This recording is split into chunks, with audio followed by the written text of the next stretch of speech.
আসসালামু আলাইকুম everyone, welcome back to my channel. তো সব কি তাহলে ভালো আছেন? আমি তো আছি আলহামদুলিল্লাহ। আজকে একটা কুকিং ভিডিও শেয়ার করবো সবার লগে। এবছর গার্ডেনের সবজির বেশি রেসিপি আসলে শেয়ার করছি না কোনো কিছু। তো আজকে আমি এই আমার লাস্ট গার্ডেনর লাউ চিংড়ি দিয়ে রান্না করবো। আর এই শাকটারে আমি লাউ পাতা এটা ডিফারেন্টভাবে আর কি বাজি করবো। তো ওটা হয়ে সবার লগে শেয়ার করি। এই শাকটা ইলাখান খাইতে কিন্তু খুবই মজা লাগে। তো কয়েকদিন ধরে আসলে আমি কোনো কুকিং ভিডিও তেমন বেশি শেয়ার করছি না। তো ভাবলাম আজকে একটা কুকিং ভিডিও শেয়ার করি, যেহেতু এই গার্ডেনের সবজি রান্না করলাম। আর এই বছর গার্ডেনের সবজির বেশি শেয়ারও করছি না। তো চলো শুরু করি রান্না। আমি কেন লাউরে খাটিয়ে আমি রাখি দিছি, এদিকে আমি পেঁয়াজ আর রসুনও খাটিয়ে রাখি দিছি শাগর লাগে এটা। আর হান্ডিও রেডি করে রাখি দিছি, ওটার মাঝে লাউ রান্না করবো আর ওটার মাঝে শাক ভাজি করবো। তো চলোকা আমার রান্না শুরু করি। তো আমি হাঁড়ির মাঝে আমি শাক রান্না করবো। এই শাকটা রান্না করতে আসলে খুবই ইজি আর খাইতে কিন্তু খুবই মজার। আমি আর ওদিন খাইছিলাম, তো সবার লগে শেয়ার করি আজকে।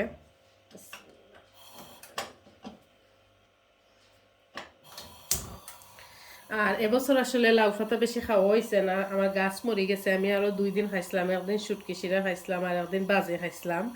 আর আজকেও বাজিটা শেয়ার করবো। আজকে লইয়া আমি 3 দিন আগে খাইলাম। এবছর লাউ শাক গাছটা মরে গেছে গিয়া।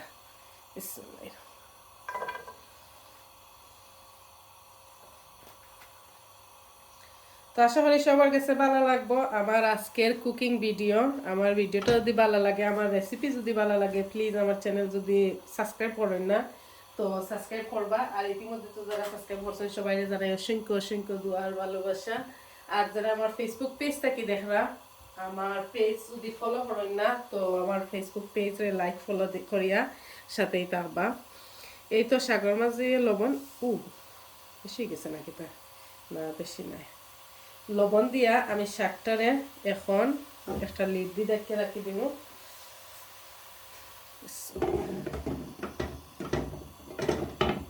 এই তো আমি আগের সপ্তাহ রেডি করে রাখি দিছি, ওই ইজি হইবার লাগি। তো এটা নেই গিব কুকার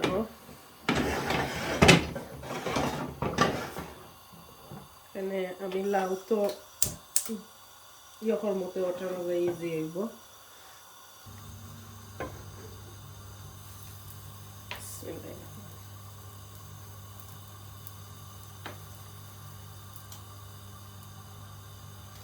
এই তো আমি তেল দিয়ে নিলাম, কি তেলটা বেশি হয়েছে না, ঠিক আছে।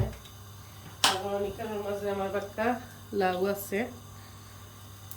এবছর 2022 লাস্ট লাউ এটা আজকে রান্না করলাম। আর এদিকে দেখি আমার শাগর কিতা অবস্থা। এই তো শাকটা কমিয়া আইয়র সিদ্ধ হইয়া।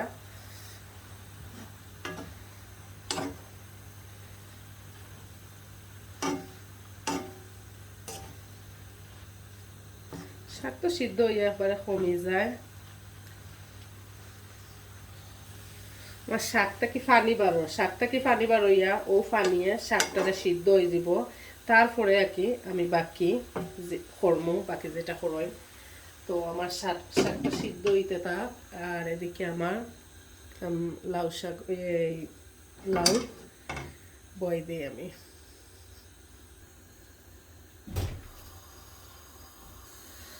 বিসমিল্লাহির রহমানির রহিম। এই তো আমি রসুন দিলাম।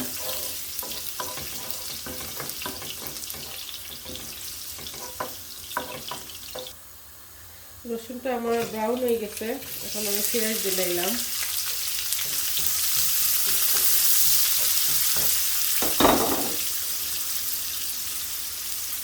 আমি পেঁয়াজ দেওয়ার সাথে সাথে লবণ দিলাই, মানে পেঁয়াজটা সিদ্ধ হইতে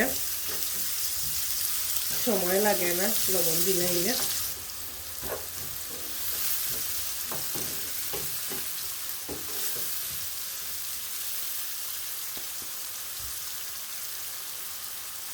তো লাউ কিন্তু অনেক লাগান খাওয়া যায়। আমার কাছে বড় মাছটি গোয়াল মাছ কাপড় মাছটি আমার কাছে বেশি ভালো লাগে। তারপরে চিংড়ি মাছটি ভালো লাগে। ডাল দিয়ে রান্না করে খাইতেও ভালো লাগে। আমার চ্যানেলের মাঝে ডাল দিয়ে কিন্তু আছে লাউ রান্না, আর শুটকি দিয়ে খাইতেও ভালো লাগে। আর আমরা তো নবীজির প্রিয় একটা খাদ্য। আমার কাছে লাউ কিন্তু ভালো লাগে, আর গার্ডেনের লাউ কিন্তু ভালো লাগে। কিনা সফরিটা আসলে ভালো লাগে না, মজা লাগে না। আর আমি মনে করি এ দেশটা কি যে দেশের লাউ, যেটা দেশের লাউর মাঝে শীতের দিনের লাউ একটা আলাদা একটা গ্রাম থাকে। এদেশেরও গার্ডেন ওটা খাইতে কিন্তু মজা লাগে। ফ্রোজেন করিও আমার কাছে ভালো লাগে। যারা আমার লাউ ফ্রোজেন করার ভিডিও দেখছেন না, যদি চাই দেখে নিতে হবে আমার চ্যানেলে গিয়া। এদিকে দেখো আমার লাউ লাউ শাক থেকে কিন্তু অনেক পানি বার হয়েছে। এই দেখো অনেক পানি বার হয়েছে, দেখা যাননি। তো আমি পানিটা শুকাইয়া একদম নিমু গিয়া, শাকটাও আমার সিদ্ধ হইয়া আইব।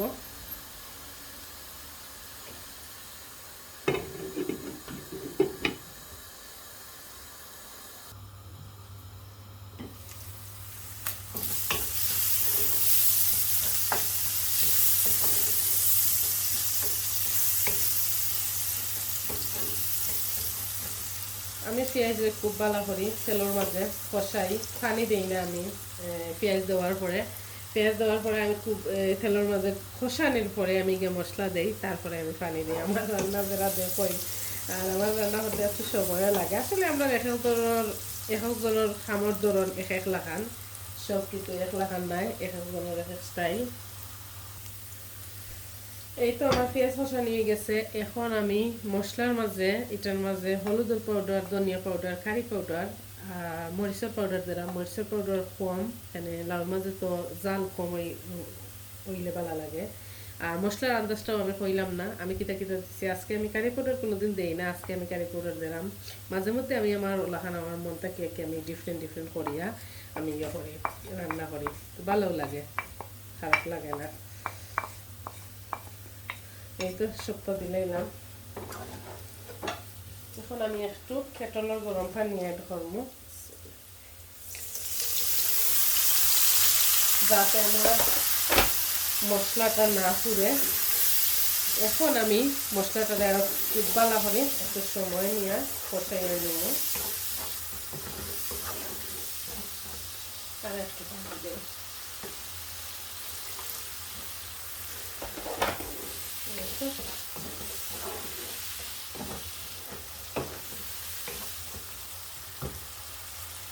আমার মশলাটা কষাইয়ে নেব একটু সময়।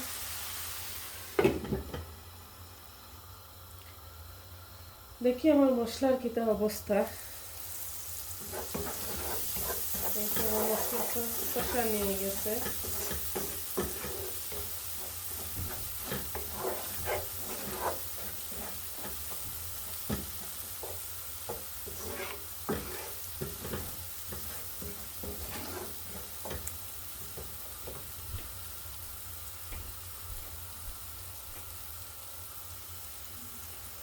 এই তো আগে আমি চিংড়ি মাছটা দিলাইলাম, যেহেতু লাউ আমি ছোটো ছোটো করে কাটছি, আর এটা তো গাছর সিদ্ধ হইতে বেশি একটা সময় লাগতো না। মশলার মাঝে আগে চিংড়িটা দিলাম।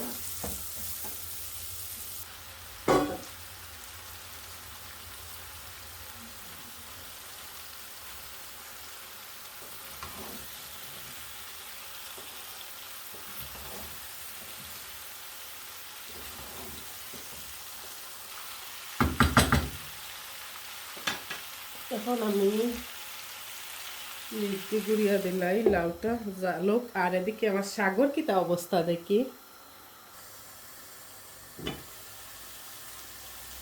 আজকে যেহেতু কুকিং ভিডিও শেয়ার করবো, তার দুইটা রেসিপিও শেয়ার করিলাই, অন্য আর কিছু নাই। তো আমার শাক সিদ্ধ হয়ে গেছে, আর খুব সুন্দরভাবে কিন্তু সিদ্ধ হয়েছে, যেহেতু এটা ফ্রেশ, খুবই সুন্দর সিদ্ধ হয়েছে।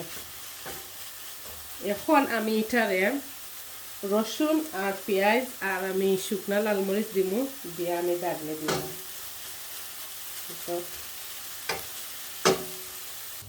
এখন আমি এই শাকটারে হাড়ি থাকি আমি সাইরাম ও হাড়ির মাঝে আমি ইয়ে করতাম কিতা করতাম দাগলে দিতাম আর কি ফুরন দিতাম কেউ কেউ দাগলে কেউ কেউ ফুরন হয় এই তো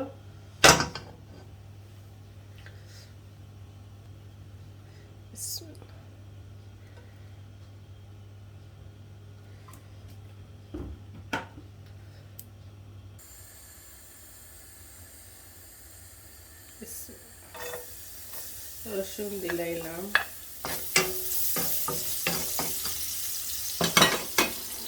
তেল লাগে কম হয়েছে কম তেল খাওয়া বলা তেল লাগে বলা আর এখন তেলের যে দাম আর দিলাম না কম বলা না পেঁয়াজ পেঁয়াজ ভাজা হইতো না আরো একটু দিলাই এই তো একটু কম হয়েছে কিচ্ছা করে লাভ নাই না এটা মজা হলাম যা লাগে তা তো লাগাইতে বইব জাস্ট একটু তেলর লাগি মজা হইতো না নি এখন কত স্পেশাল জিনিস ইলা আসলে শাক যে মজা যারা খাই না ট্রাই করতে পারেন আমাকে ট্রাই করতা ভালো লাগে এই তো আমার এই রসুনটা ব্রাউন হয়ে গেছে এখন আমি পেঁয়াজ দিলাম আর আমি শাক ভাজি এটাতে একটু বেশি পেঁয়াজ দেই আমার কাছে বেশি পেঁয়াজ দিলে ভালো লাগে একটু দিতাম কেন শাক তো এখানে সিদ্ধ হইয়া কমিয়ে আইছে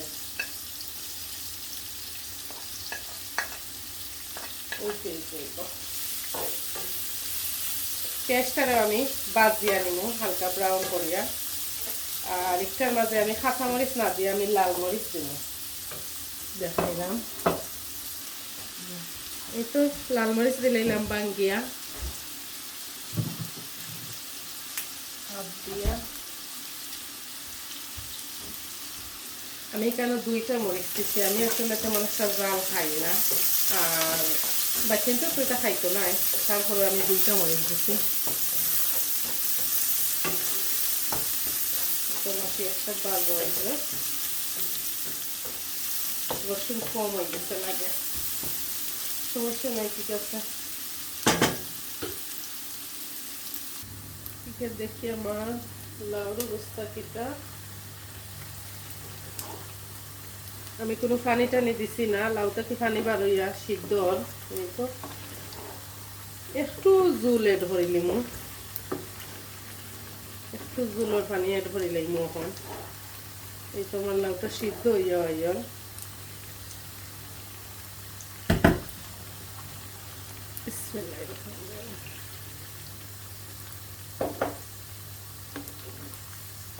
আর একটু পানি দিই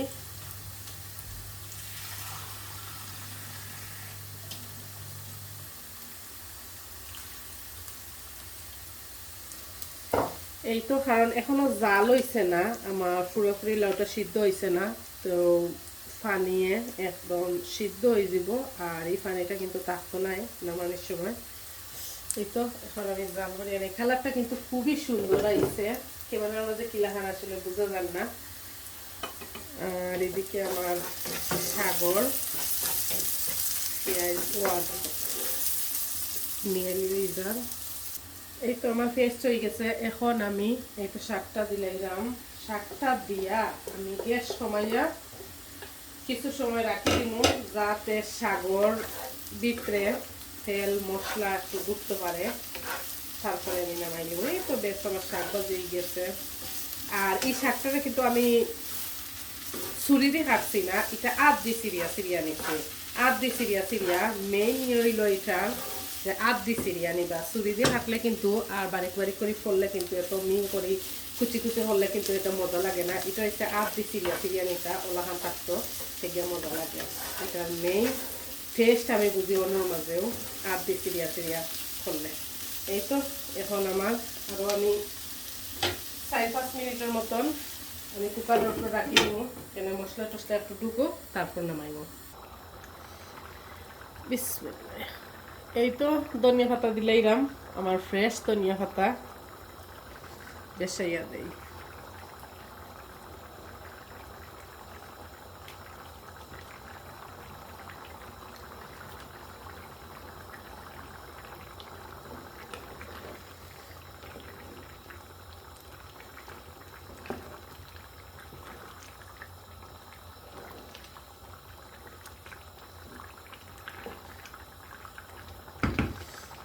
দেখি লবণ হইছে নি চামচ একটা দিয়া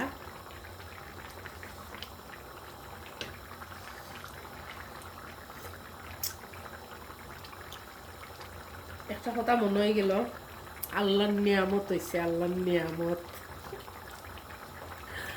অবশ্য হিসেবে জানটা এই ডায়লগটা খার এই ডায়লগ হইল আমরা নোয়াখালী বইন রেহানা রাকির আল্লাহর নিয়ামত হইছে খুবই আমার সুন্দর লাগে বইনের কথাটা যে আল্লাহর নিয়ামত হইছে আজকে আমারও চিংড়ি দিয়া লাউ আল্লাহর নিয়ামত হইছে মাশাআল্লাহ ফাইনাল লুকটা দেখাইলে আমার ভিডিওটা কিন্তু অনেক লম্বা হয়ে গেছে এই তো আমার আজকের ভিডিওটা কিন্তু অনেক লম্বা হয়ে গেছে আমার লাউ চিংড়ি দিয়া লাউ গার্ডেনর এই বছরের লাস্ট লাউ আর দেখাইলাম লাউ পাতা ভাজি লাউ শাক এই দেখো দেখতে এত একটা লোভনীয় লাগে আর কি আর এত মজার একটা স্মেল বার হয়েছে এই হয়েছে আজকের কুকিং আমার এই তো আশা করি সবার কাছে ভালো লাগছে ভিডিওটা লম্বা করতাম না ওখানে শেষ করিলাইমু তো ঠিক আছে সব ভালো থাকবা সুস্থ থাকবা আর আমার ভিডিও ভালো লাগলে লাইক শেয়ার কমেন্ট করতে ভুলবা না ফেসবুক পেজ থেকে যারা দেখরা প্লিজ